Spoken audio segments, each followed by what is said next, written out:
হর হর মহাদেব। ওম নমঃ শিবায়। Good morning everyone, আশা করি তোমরা সবাই খুব ভালো আছো। আমি কিন্তু অনেকটাই ভালো আছি।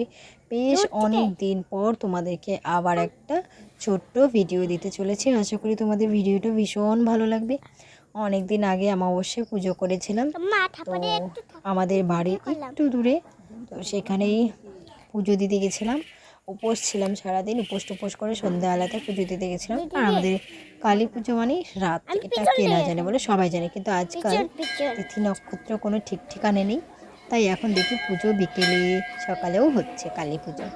তো চলো, এই দিকে কিন্তু আমি টুকটুক করে যত বাকি সাইডে ঠাকুরগুলো ছিল, হনুমান ছিল, তুলসী দেবী ছিল, এদিকে সবাইকে আমি কিন্তু প্রণাম করে সন্ধে দিয়ে ধূপকাঠি প্রদীপ ধুনো দেখিয়ে কিন্তু তাদেরকে মন থেকে প্রণাম করে চলে আসলাম। এদিকে একটু টং টং করে একটু ঘন্টাটা বাজিয়ে দিলাম। হে মা, জাগো জাগো, আমার দিকে একটু দেখো। আর কি বলবো, মায়ের কাছে এটাই চাওয়া বাবা।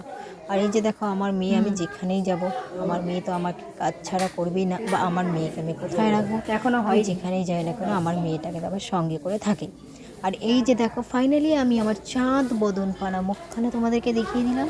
কেমন লাগছে একটু বলে, শাড়িতে, শাড়ি খুবই কম পরি।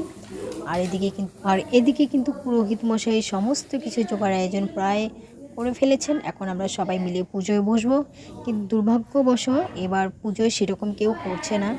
আমি আছি, দুটো তিনটে আছে আর কি, খুব একজন বেশি কেউ নেই। তারপরে সেই মন্দির থেকে পুজো দিয়ে চলে আসলাম আমার বাড়ির সামনে মন্দিরে। এটা কিন্তু মন্দিরটা তৈরি হচ্ছে, ফাইনাল যখন তৈরি হবে অবশ্যই তোমাদেরকে দেখাবো। এটা আমার বাড়ির সামনে।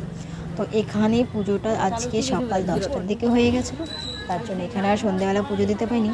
তবে সন্ধেবেলা অনেকেই এসেছিলো এখানে একটু প্রসাদ সবাই দেওয়ার জন্য।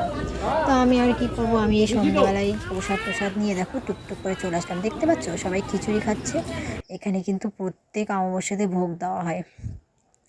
আর এখানে তোমাদেরকে আরতিটা দেখেনি, তাই ভাবলাম মন্দিরটা একটু সুন্দর করে চারিদিকটা ঘুরিয়ে তোমাদেরকে একটু দেখাই।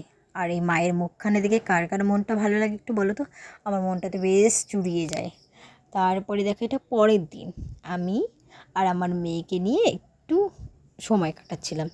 এই যে দেখো, কেন মেয়েও তো চায় মার সাথে একটু সময় কাটাই। আর যেহেতু স্কুল এখন বন্ধ, তাই মা মেয়েতে এখন জমিয়ে আড্ডা দিচ্ছি, খুব খুব খুব মজা করছি। আর সেদিন বিকেলে হয়েছিল বৃষ্টি, আর নিজেদের জমিতে ছিল এই ফল, পপকর্ন, ভুট্টা।